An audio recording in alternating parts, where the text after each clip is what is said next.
Clockwork Prince by Cassandra Claire. The Infernal Devices, Book 2, A Shadowhunter's Novel. Chapter 1, The Council Chamber.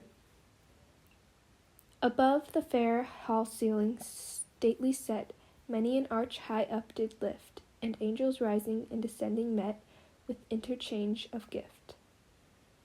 Alfred Lord Tennyson, The Palace of Art. "Oh, yes, it really does look just as I imagined," Tessa said, and turned to smile at the boy who stood beside her. He had just helped her over a puddle, and his hand still rested politely on her arm, just above the crook of her elbow. James Carstairs smiled back at her, elegant in his dark suit, his silver fair hair whipped by the wind. His other hand rested on a jade-topped cane, and if any of the great crowd of people milling around them thought that it was odd that someone so young should need a walking stick, or found anything unusual about his coloring or the cast of his features, they didn't pause to stare. "I shall count that as a blessing," Jem said. "I was beginning to worry, that everything you encountered in London was going to be a disappointment." A disappointment? Tessa's brother Nate had once promised her everything in London. A new beginning, a wonderful place to live, a city of soaring buildings and gorgeous parks. What Tessa had found instead was horror and betrayal, and danger beyond anything she could have imagined, and yet, not everything has been. She smiled up at Jem. "I'm glad to hear it." His tone was serious, not teasing. She looked away from him, up at the grand edifice that rose before them. Westminster Abbey, with its great Gothic spires nearly touching the sky. The sun had done its best to struggle out from behind the haze-tipped clouds, and the abbey was bathed in a weak sunlight. "This is really where it is?" she asked, as Jem drew her forward toward the abbey entrance. "It seems so mundane." "I had meant to say crowded." The abbey was open to tourists today, and groups of them swarmed busily in and out the enormous doors, most clutching Baedeker guidebooks in their enormous doors.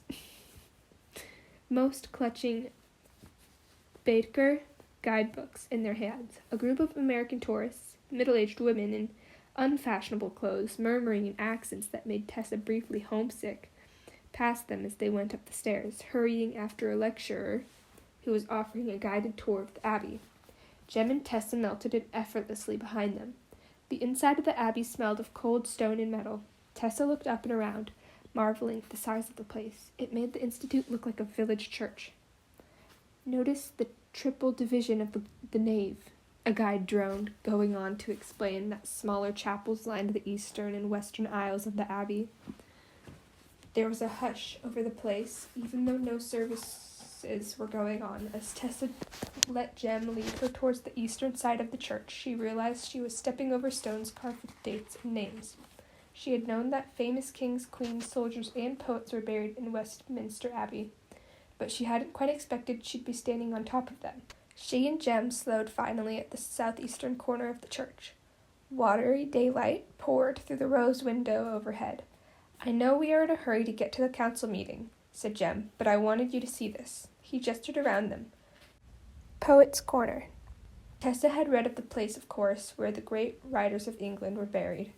There were the grey stone tombs of Chaucer with its canopy and other familiar names. Edmund Spenser, and Samuel Johnson, she gasped, and Coleridge, and Robert Burns, and Shakespeare. "He isn't really buried here," said Jem quickly. "It's just a monument, like Milton's." "Oh, I know, but..." She looked at him and felt herself flush. "I can't explain it. It's like being among friends, being among these names. Silly. I know. Not silly at all." She smiled at him. "How did you know just what I'd want to see?"